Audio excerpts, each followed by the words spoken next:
let's chat about some earnings then, and quite clearly, let's start off with the positive ones. Britannia came out with a decent set of numbers, and why it looks even better is given the peer group and how their performance, more importantly, commentary on the demand scenario has been. So let's welcome on board Varun Berry, MD at Britannia Industries. He joins us on the show. Varun, hi, morning. It's been a good quarter on all fronts. What, according to you, are the highlights of the earnings this time, and what's led to the bump up? Well, the first and foremost, we've crossed 2,000 crores for the first time. So that is a major highlight, which puts us on a run rate of 8,000 crore per annum. So we are very happy with that. Second is that our momentum continues, momentum on volume growth as well as revenue growth. 14% revenue growth, 2/3 of that coming out of volumes.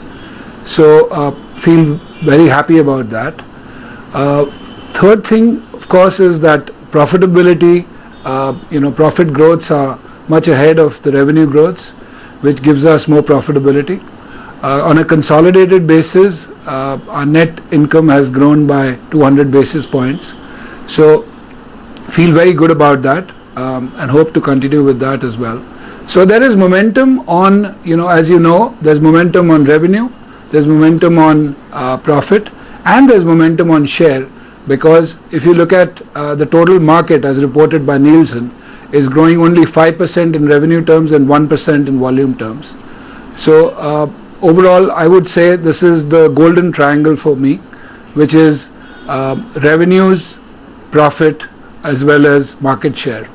Right, Varun. So how have margins fared in the third quarter? Because input costs have been declining. What's the kind of impact that we've seen on an EBITDA level? You're right about the the commodity prices being benign, but generally what people feel is that the commodity costs have come down and there is deflation rather than inflation, which is not true, at least for quarter 3.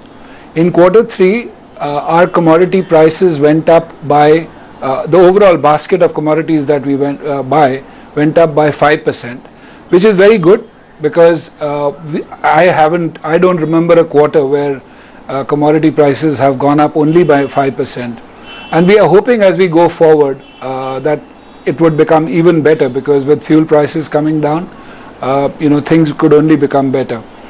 Having said that, we have plowed back some of the benefits that we got from this into our products. We've increased grammages so that we can share what we get with the consumers, and also get the market to revive and start to grow much faster than it is today.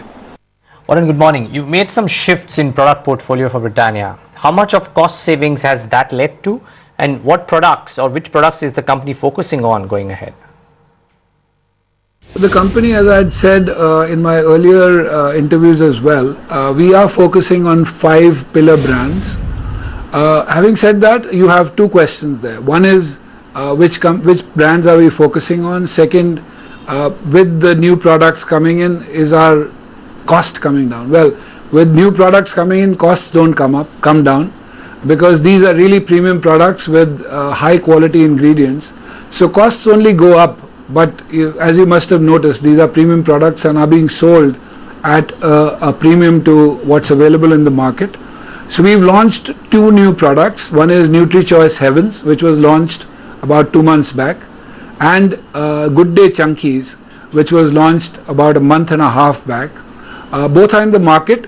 Too early for us to declare victory, but early signs are looking very positive, and we are very confident that these products are going to become a base for us to launch newer and newer innovations. Okay. Any new product launches in the health biscuit segment? So NutriChoice Heavens is, as we call it, it's a Nutrilicious product. It's nutritious, it's healthy. At the same time, it's a delicious product. And it's got oats, it's a very balanced biscuit. So that's, certainly one of our forays into the health segment. I can't give you any future forecast, but watch this space. You will see a lot coming from our stable. Okay, fair call.